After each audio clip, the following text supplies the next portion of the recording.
Brought to you by Keurig and Dr. Pepper. Eric Kendricks, Cowboys linebacker, joining us now here on your home of the Cowboys, 105.3 The Fan. Eric, good afternoon. How the heck are you? What's up? Well, it's 49ers week. I thought we could start with, talking about your background as a Northern California guy and how you look at the Niners here, just with your general outlook.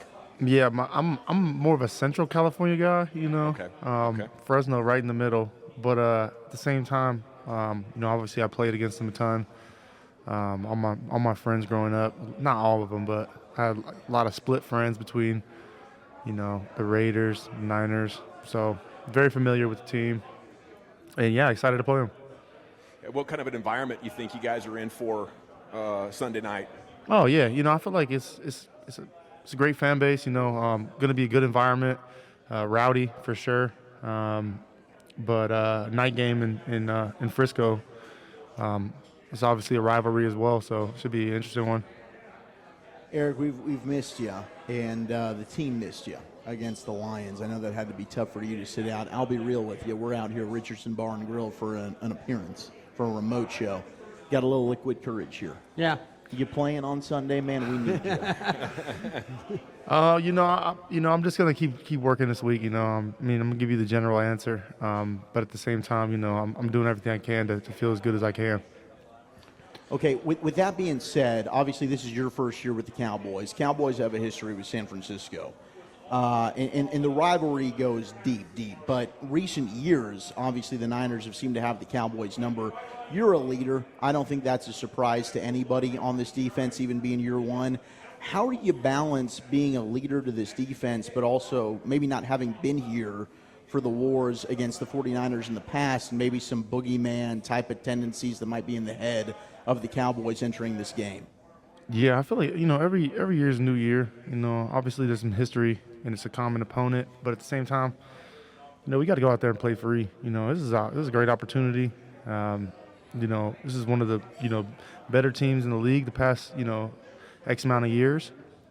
So, it's a Sunday night football game. So what do you want to do? You want to show up or you not? Better get ready. Yes. I imagine you guys are chomping at the bit coming out of the bye. Eric Kendricks with you here on 105 through the Fan. And speaking of the bye, Eric, how was your bye? Did you get some time away, relax with the family? It was good. I stayed local. Got a lot of body work in, but I did have some family come in town. So, definitely got some needed R&R. But, had to get a lot of body work and stuff, obviously, following the week prior.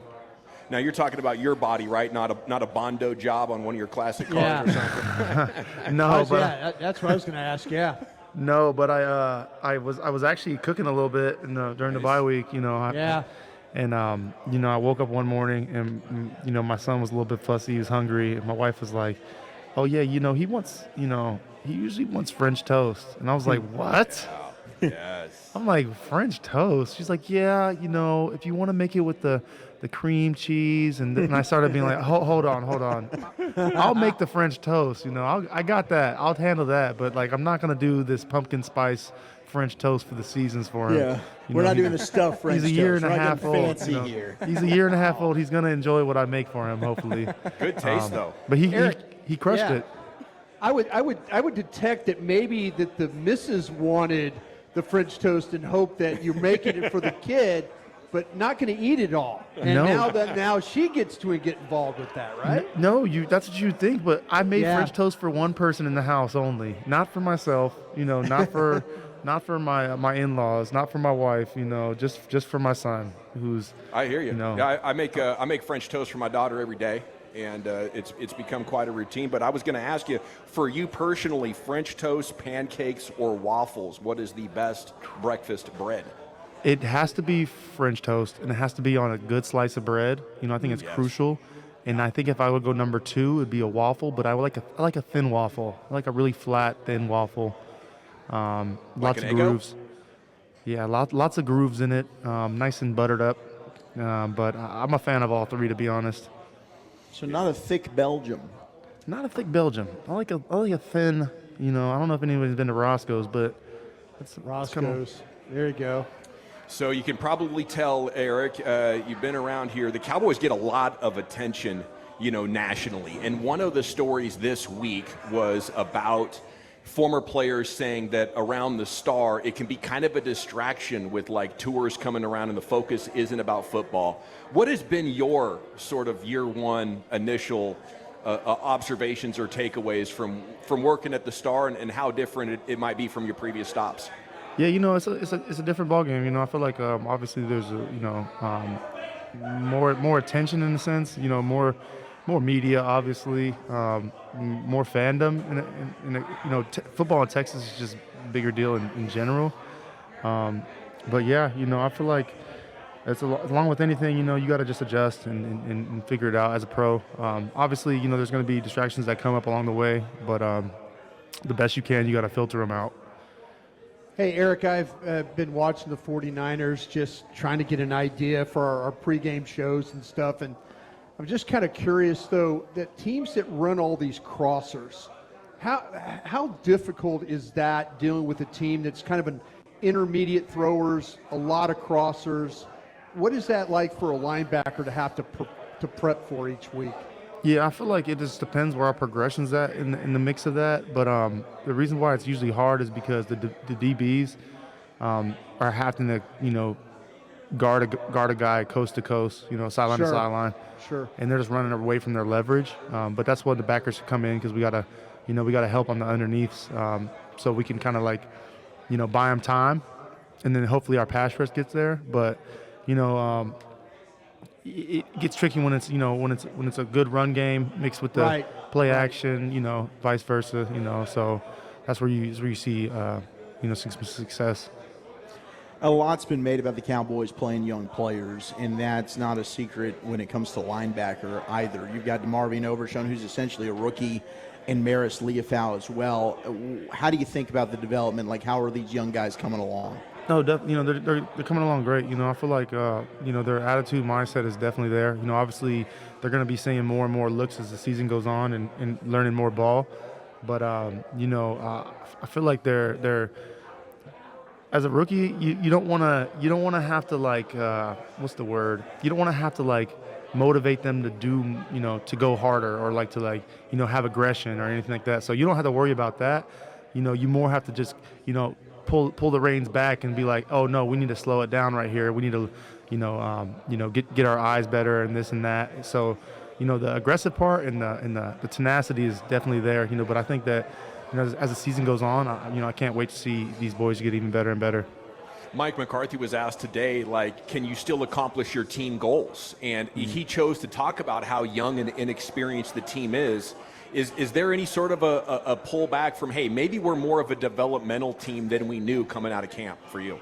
Yeah, I feel like, you adjust as the season goes on, but, I feel like there's no excuse really, it's just this is the team, and we got to work with it. So, if young guys got to play and learn, then they got to play and learn, and, the vets got to step up, and everybody in between, you got to rise to the occasion.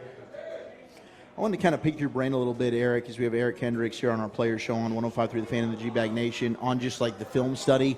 I played some audio earlier in the show of Luke Kuechly that some of my co-hosts might not have loved, but I thought it was super interesting when it came to he tries to match what he sees on tape, maybe a check, and then goes back to the actual TV copy to try and hear the verbals from the quarterback on some of the checks. What's the film study like for you as you prepare for a game week against, say, Brock Purdy and the 49ers? Oh, yeah, definitely. I like to, me personally, I go through first and second downs, third downs, but what I like to do is I like to take the call sheet and just kind of as I'm watching a play, some plays are more, I don't want to say basic, but some plays are more common. So, I watch them, see what the linemen are doing, see how the running back is hitting it, and then, I'll go to the next one. But then there's some route concepts or something like that.